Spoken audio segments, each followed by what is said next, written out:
Hey Arrowheads, welcome back to Queen Consolidated, a Southgate Media Group podcast dedicated to all things related to Arrow over on the CW. I'm Phil, and joining me as always is Lilith. Hey, hey, hey. 3 hays. How you like that one? Kelly Fitzgerald Jr. I like the sound of that. Fitz. No, you're Speedy. Yes, let's not forget that. So, episode 2 Season already. 5, episode 2. Yep. Legacy. No, not Legacy. The Recruits. Sorry. I had to go back and watch the first one again this week, so. Just to keep it fresh in my mind. So how are you feeling about Arrow so far this season? It's interesting. There's some glaring issues with team dynamics and things like that. And I guess that's supposed to be a part of the plot, but we'll get there. It's okay for now. Mm-hmm. I can find lots of positive things to say about it at this point. If I don't pretend like season 4 didn't happen. What about you? How are you enjoying the first 2 episodes? I don't know if I'm just impatient or if these episodes seem slow to me. Well, we're building a team again. Yeah, I know. It just seemed like it didn't take this long the first time, but maybe it's just a different tone because now they're back to like a season 1 tone. Yeah, and something that I found very interesting this week was that James Manford directed the premiere and he directed this episode. So I was just like, okay, that's interesting to me. It means that they're definitely trying to set a certain kind of tone and a template, if you will, for other directors to follow, maybe. Yeah. In the back half, like they can't see it in this first half, but definitely the back half, which is where Arrow tends to fall apart every single season. So I don't know. Like I just thought that was kind of fascinating to me because I don't think we've had that. Yeah, before.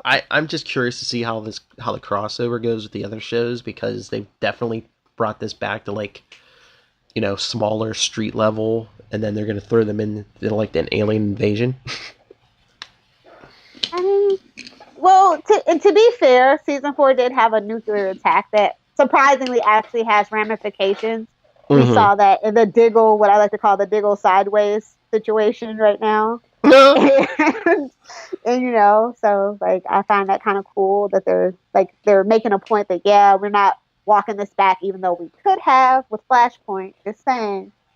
So I'm interested to see the fact that they didn't use that opportunity, which a lot of fans felt like was a huge misstep to have the Team Arrow go up against nuclear attacks. Like, really? Yeah. So it all ties in. I like how it kind of tied into this. So it's an ongoing thing. And, of course, we met Ragman, which was pretty cool. Comes from that. They say he's a metahuman, so I'm just going to roll with it. But, like, right now I thought the Arrow's definition of metahuman was somebody that was affected by the particle accelerator. I guess we're expanding that scope and definition now because... And there's also that issue of that there may have been a metahuman before the particle accelerator, which I think season 3 of... What is it, season 2 or season 3 of Flash? Season 3? Yeah, season 3 of Flash is trying to expand upon with Dr. Alchemy, maybe. But I don't know. It's like, okay, I'm just going to roll with it. That just seems weird to just title him a metahuman because wasn't all his power like in the costume? Mystical, but like at the same time though, we've been trying to step back from magic too. Unfortunately, for all us Constantine fans. That's why I thought Ragman was an odd choice if they were trying to step away from like magical and the supernatural elements. But then at the same time, he has a kind of a parallel journey with story to Oliver's. So maybe, for their certain narrative that they're trying to fit. But it's going to destroy our budget, right? All that CGI? Yeah, but he's not going to be in every episode, is he? No, but I mean, we don't even do arrows anymore because of the CGI. So I just find that really... No, seriously, that's why they've said there's been less arrows fired as the seasons have gone on because it just takes too much CGI. Obviously, they can't shoot real arrows because insurance.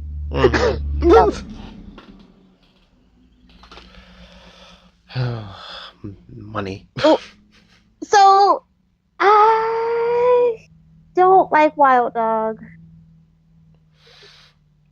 Yeah, but I Is he mean, supposed to be that way? Is that what it is? I think it's gonna, yeah, he has that gruff exterior, but eventually he's gonna be, I don't want to say To best me, friends, it's but like an apology for Wildcat. I'm just saying, like, he's Hispanic. You know what I mean? He doesn't take crap from Oliver. I'm just saying. we still don't know where Wildcat's at. Some say he's still bleeding out in those streets from the uprising. But seriously, I mean, they didn't kill him off. They can bring him back in anytime. Well, he's got another much more successful show over on Stars called Power. It's awesome. Okay. Executive produced by 50 Cent. I mean, sorry, shameless plug for no reason. Well, no, you answer my question. Why don't they bring him back in? Because, I mean, he would fit in perfectly. With season 2 of Legends, definitely. Mm-hmm. But yeah, I like that Tobias is smart. Mm-hmm. At least we've had really dumb villains with really dumb motivations. A guy that's just after power and money, I think, is way more relatable at this point. Well, yeah, I mean, if you're going to just do like a regular, crime lord or kingpin or whatever you want to call him, I mean, he kind of has to have a brain. Metahumans can be dumb. These guys have to have at least But some at the same intelligence. time, Merlin was really dumb. Like, for all his machinations and seeming menacing or whatever, every single thing that he ever did was dumb to me. So, Yeah, but unrelatable. It's like, really, we're going to destroy a whole poor neighborhood for one person's bad choice. We're going to join up with these guys because of one bad, it's just not relatable. He didn't care about Tommy dying and the way that he treated Thea. It was just really unrelatable. And if it wasn't John Barrowman, we would have been rid of Merlin a long time ago. Everybody in the fandom has acknowledged this. Phil, please confirm. Yes. Okay. So, I don't know. That's pretty cool. I like how Amertech falls back into the nuclear missile too, like I was saying earlier, which is an Easter egg, I guess. Right? Yeah, I was trying to remember where I saw it, and then someone said on Twitter, I think, wasn't that the company John Henry Irons was making weapons for back when he first appeared? Yep. The BG60, right? Yeah, something like that. Yeah. Yeah. Okay. So I wonder if possible. No, can't tie it into Supergirl. Still another Earth. For now. Yeah, get a steal. Hey, it's liable. He's liable to show up on that show, actually. So. Mm-hmm. After they get done with their Superman stuff. I don't know. I like the meta.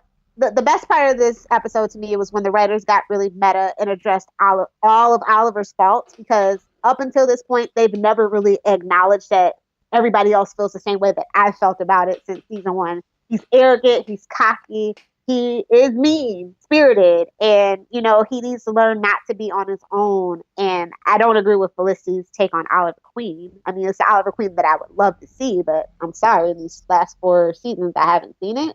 Mm-hmm. Maybe she had the love goggles on. I don't know. But what she described is somebody I hope he does grow to be. Mm-hmm. Did you find any meta joy in that little speech he gave about himself? Yeah, it was kind of cute, but I was like, really, Felicity, you're not going to wear a mask? Well, she doesn't take orders, apparently, even though it's stupid of her not to. Yeah, but I'm just like, okay, Oliver doesn't want his identity out, so you're just gonna... It's like, okay, Laurel Lance was the Black Canary. And you know what I mean? Like, you start piecing things together. If he wasn't going to tell them, they would have figured it out just from Felicity. Exactly. Didn't that help Curtis figure it out? Exactly.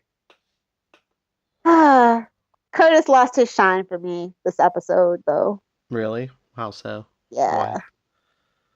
Don't touch the sounding ladder, bro. Get your pedestrian hands off of Sally. In case you guys didn't know, yes, the fandom has named the sounding ladder. I'm deep in the rabbit hole at this point. And he didn't take his shirt off to do the sound ladder. I'm shallow, I know, but I'm just saying it's tradition. I know, he even take the jacket off of that suit, man. But I like that he's actually trying to be a good mayor. Mm-hmm. But I kind of agree with Quentin, which is my favorite line. I think the wrong queen ran for mayor. I thought that would have been a really cool twist on the story. But of course, she's only like, 21 at this point. But hey, she had a bar when she was 18. So Star City doesn't care about conventional rules. Well, the way I see it going down is, didn't Thea offer for him to be deputy mayor? Exactly. So we got the back door out to keep him sober. And to make him mayor if anything goes wrong. I was gonna say Oliver's he's either gonna get impeached or he's gonna quit or something. Yeah, and then Quentin's just gonna slide right into that mayor. Okay. Again, the flashbacks are my favorite thing about this episode. I love how it tied. Like it's really had a season 1 vibe where it tied right back in to what he learned and how he's applying it to the team or the current day situation. Oh yeah. Yeah. He kept that bell though, really? That's morbid as hell. Is it just me? That's a little morbid. I was trying to figure out, was that the same bell or just like a similar bell? It was the same bell because they made a point of zooming in on the little breakfast star. Oh yeah. Hey man, you go through all that trouble, man. You gotta take a souvenir. I guess. Who is he? Wally West and Young Justice? Just all kind of souvenirs that we haven't seen yet. He's just gonna start sitting them on the shelf. Hey man, these writers and people who work on the show, they love their Teen Titans and Young Justice. They do. Still waiting on a spinoff. But I digress. We might get a spinoff of what I'm seeing from The Flash.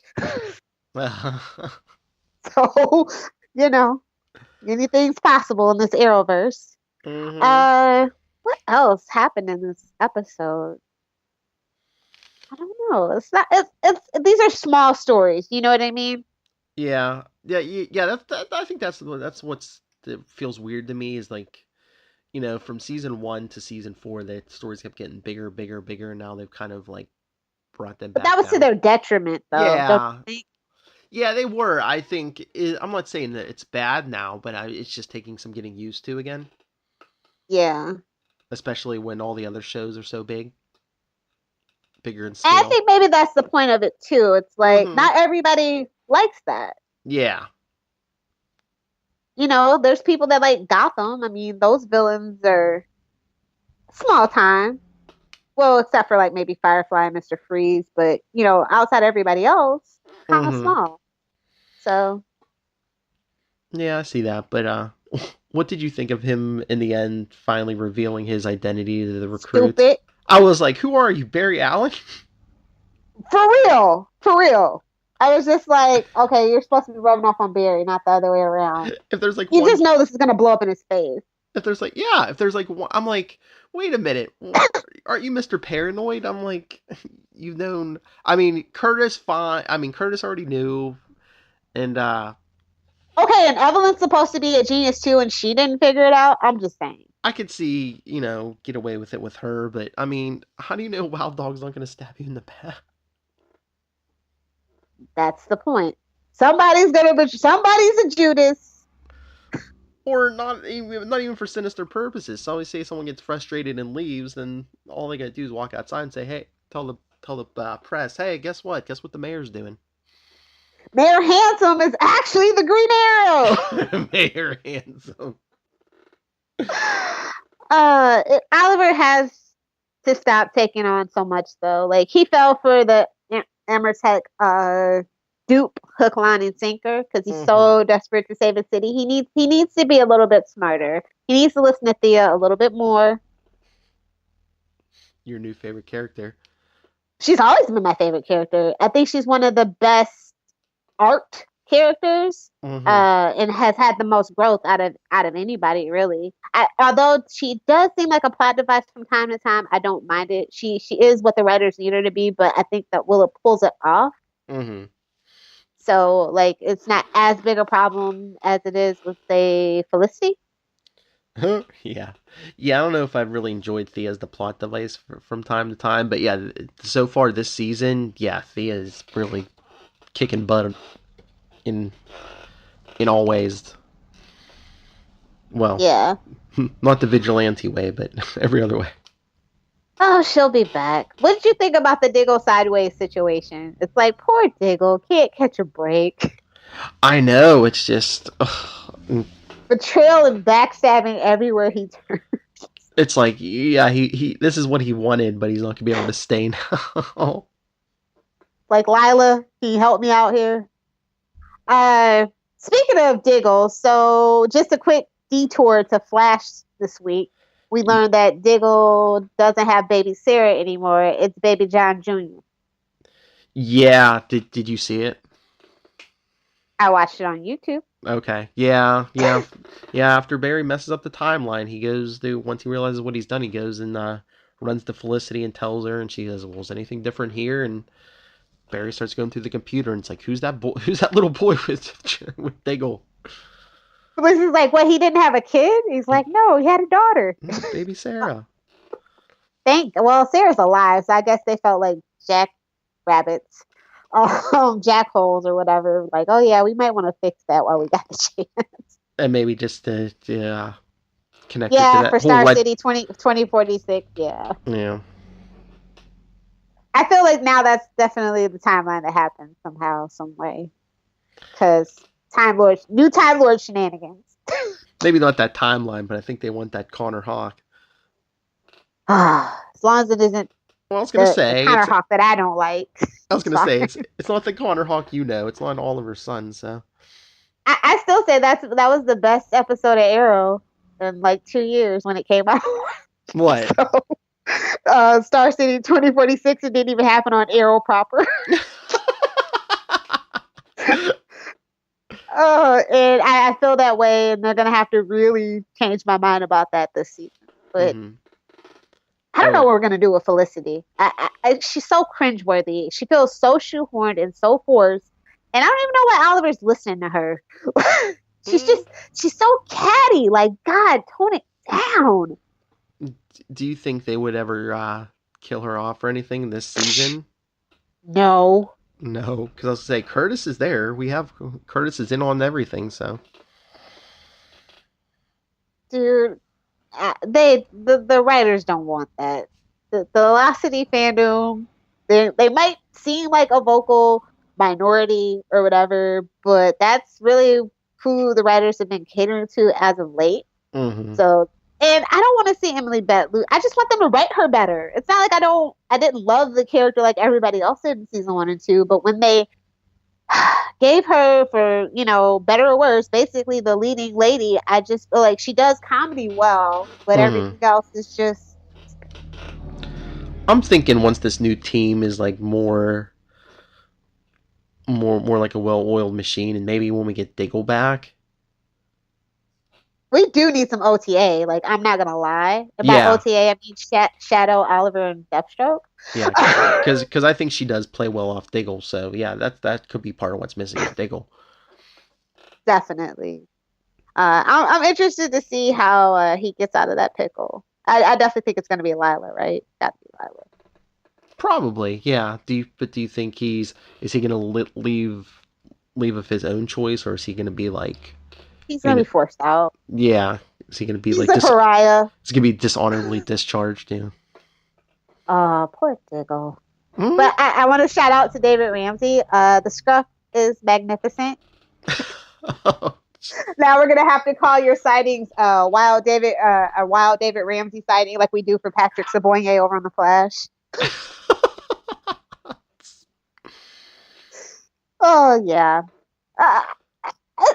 They've got me interested. I mean, it's not like I watched it with it on like in the background like I used to last season. Mm-hmm. So I was at least engaged, and that's a big improvement, mm-hmm. I think.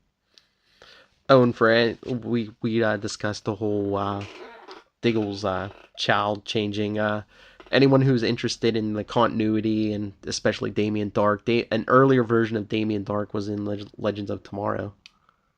Yeah, wasn't Oliver there too? Oh yes, that's right. Oliver was there.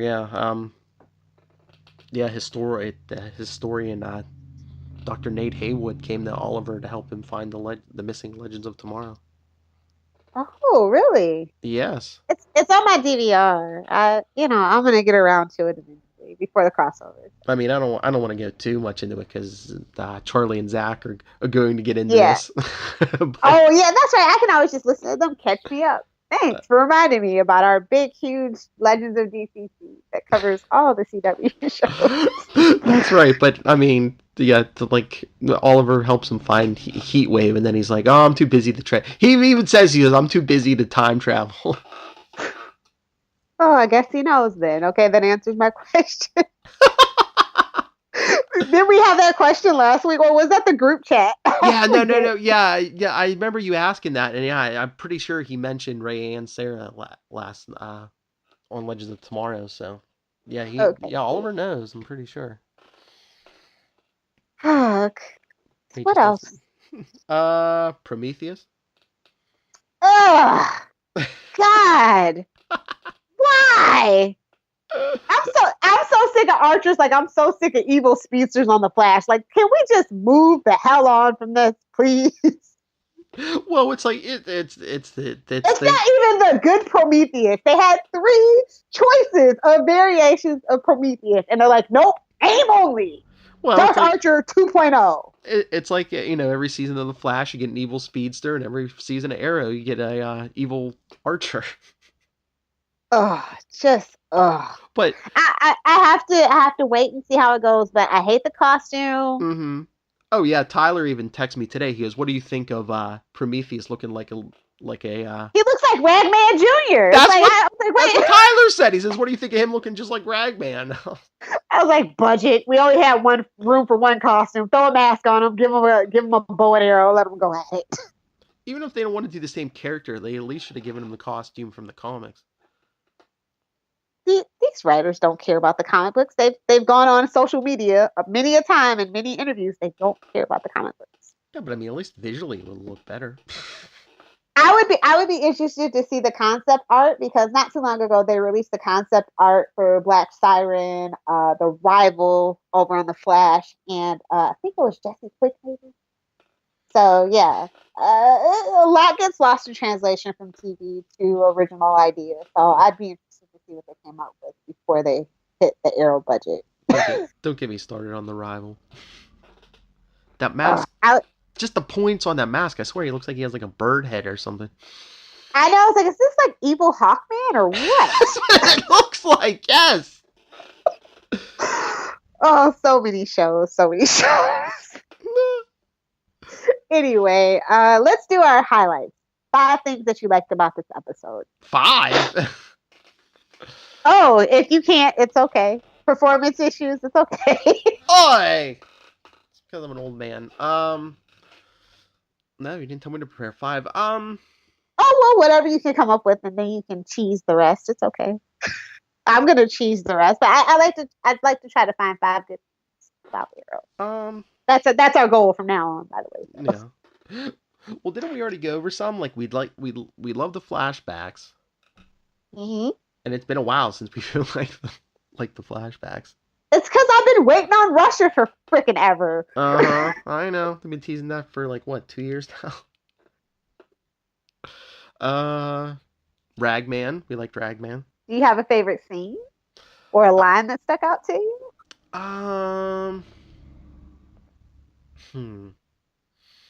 I liked when Oliver met with Ragman on the roof there. Yeah, that was good.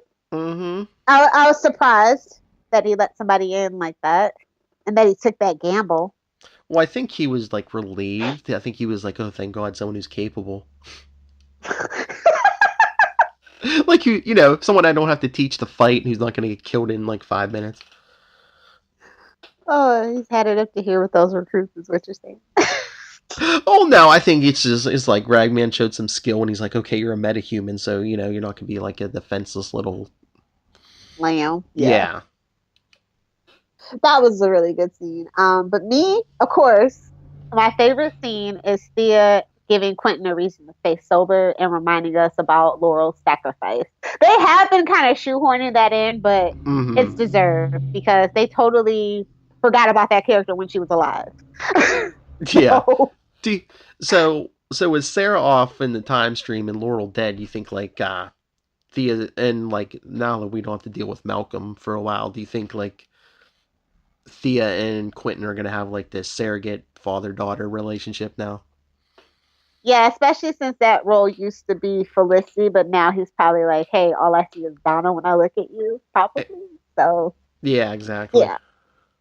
I would like to see him be a father to both the Queen kids because they need it. They need a Gibbs smack in case nobody watches NCIS.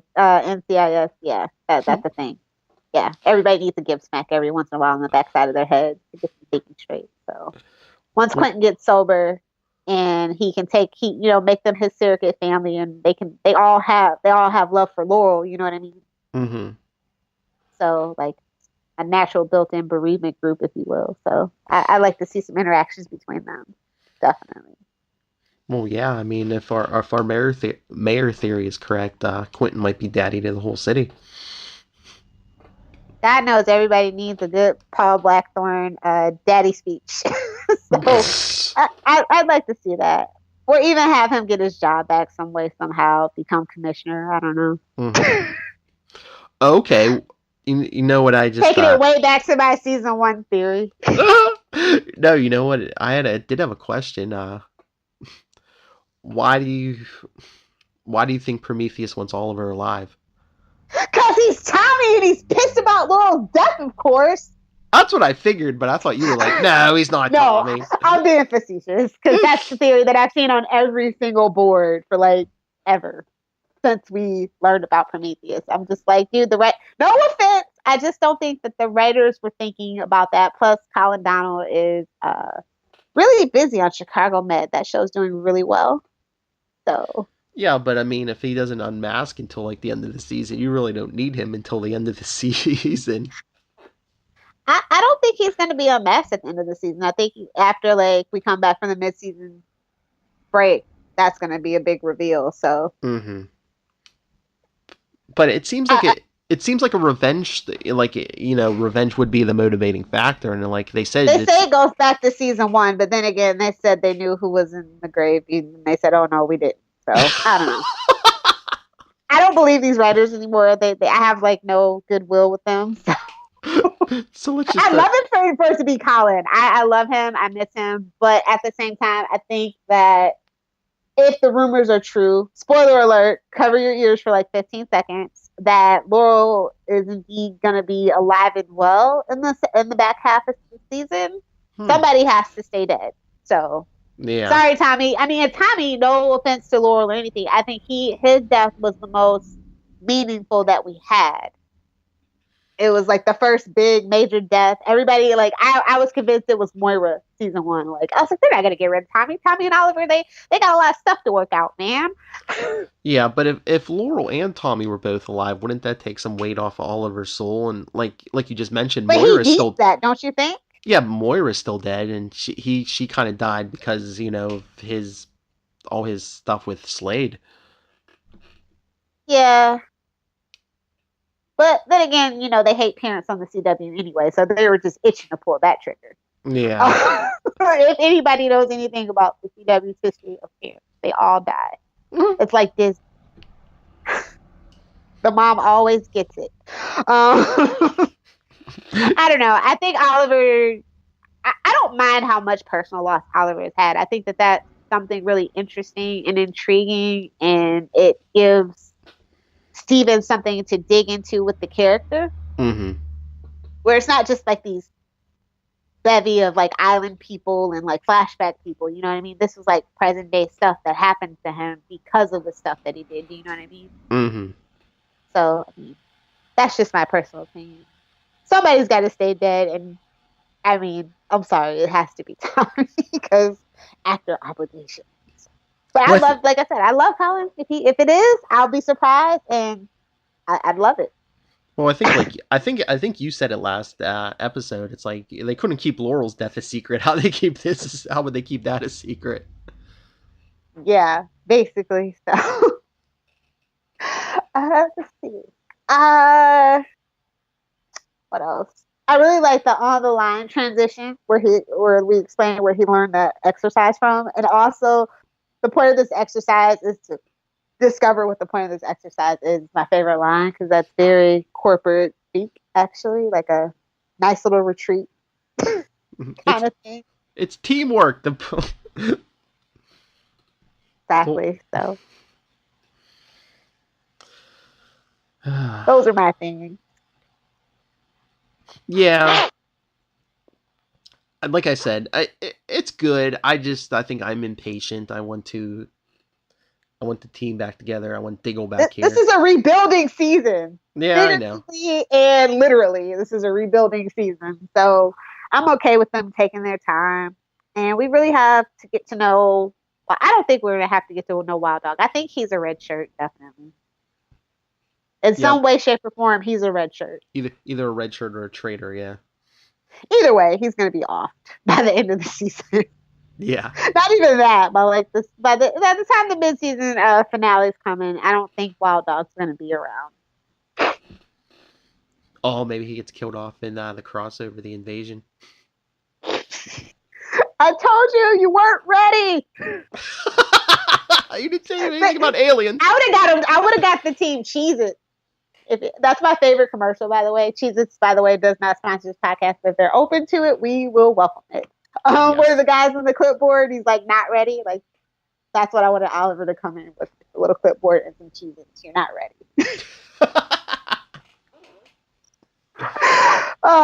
But my one glaring thing, of course, is Felicity. I really want them to bring back her lightness, but I think that it's really hard because we saw in this episode they brought up the nuclear attack and it was her fault. Mm-hmm. So I like that we're going there, but it's like 5 months too late at this point to me. Yeah, but I mean, the show wasn't on that whole time. I know, but I'm just saying, like, she didn't acknowledge it at the time that it happened. Like, she made a joke about it and then talked about original Team Arrow. And I'm just like, yikes, cringe. Like, go rewatch that. That was messed up. She seems like a psychopath at that point. So they just need to really get a grasp and a hold on this character and make me fall in love with her again. Because right now, she's just cringeworthy for me every time. Mm. It's like, why are we even listening to her? She's a mass murderer. She's killed more people than Oliver. I don't know. Killing's back on the table. I'm glad. Like, it didn't bother me. But, like, at this point in the game, it bothers me, but I say that, that Tommy promise was a little too soon for sure. Yeah, I mean, I think there's a happy medium. I think if the situation calls for it, he shouldn't shy away from it, but I don't want him dropping bodies every week. Every other week is good. This needs to be a Netflix show, damn it. Hallway fights, yes. Yes. Oh my God, the fighting was improved, but okay, and this is my last little nitpick. When he was fighting Tobias Church, I could totally see that it was the stuntman and not the actor in every single cut and take. Like, really? The editor needs to get their game together. It bothered me so much. I mean, that was just the first watch. Okay? I noticed that. Yeah, Chad, I mean, come on, Chad Coleman knows what he's doing. He's on Walking Dead. Well, as the gratuitous, I mean, not the gratuitous, the token black guy that they get every season, right? Like that's, I don't watch Walking Dead because I read a review, it's nothing like the comic book, so I was just like, nope, no thanks. I got enough of those shows, no thanks. Missing some good stuff. I'll eventually get around to it one of these days. Yeah. Did he fight on the show, or were you just being funny? No. He was one of their fighters. No, man, he was killing zombies left and right. Okay. Well, if he knows how to fight, I don't know why it was such a glaring, obvious thing with the stunt double. I was just messed me up. But the fight was good. I like their fight. So You know, he's not the kind of guy to hide behind a gun, and I like that too. He doesn't mind getting his hands. But that whole fight, all I could hear in my head is that song, "Take Me to Church." Oh, you're funny. So what are you going to give this episode? Probably give it a B. Okay. I will give it a B as in boy minus. Okay. I think that they really have had some backlash since say the climb. Like it's just all kind of been going downhill for them, and they're really trying to address it now. Mm-hmm. But they have such a long road to go from like, you know, a whole season and a half of like just generating all this bad will. You know what I mean? Mm-hmm. So like I'm not as critical. I have a lot of hopes for this show. I think that the wreckage can be salvaged, and I really see them trying. And I want to be positive, so that's what I'm doing. Like like I said, the meta thing about Oliver, I'm glad that they addressed it. Yeah, I think they're. I mean, we don't know where they're going, but I think they're heading in the right direction. But like I said, at least on my part, I think I'm just impatient that I want.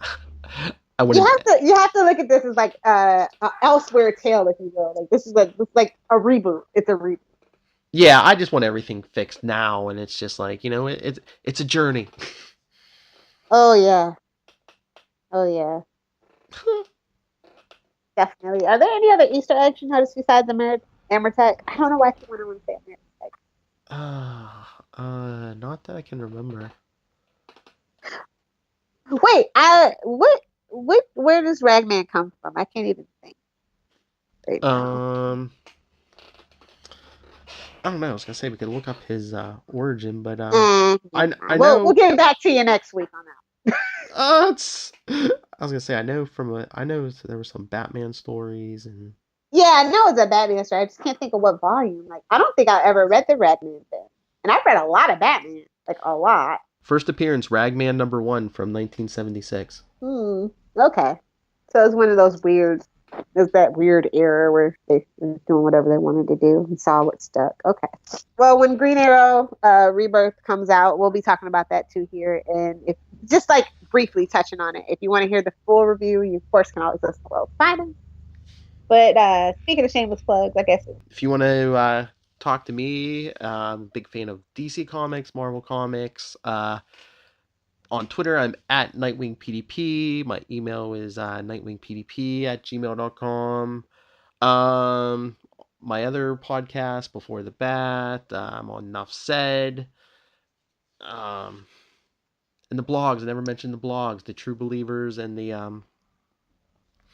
Legends of DC. Just like this podcast, the Legends of DC blog. You can find all that at southgatemediagroup.com. Awesome. Speaking of SouthgateMediaGroup.com, please be sure to head over there. And if you're in a giving mood, hit the donation button to help keep this podcast network afloat. If you like what you hear, you can also find a list of our 100+ and always growing list of podcasts, as well as find out information about the hosts, not just us, but all the other many hosts, as well as what else is there? Oh yeah, of course the blogs. Not just those blogs, there's other blogs too. So yeah, as for me, I'm in the middle of rebranding right now. So for right now, you can still get me on Twitter at Lilith Hellfire, and Tumblr it's Lilith Hellfire. It's LilithHellfire.tumblr.com.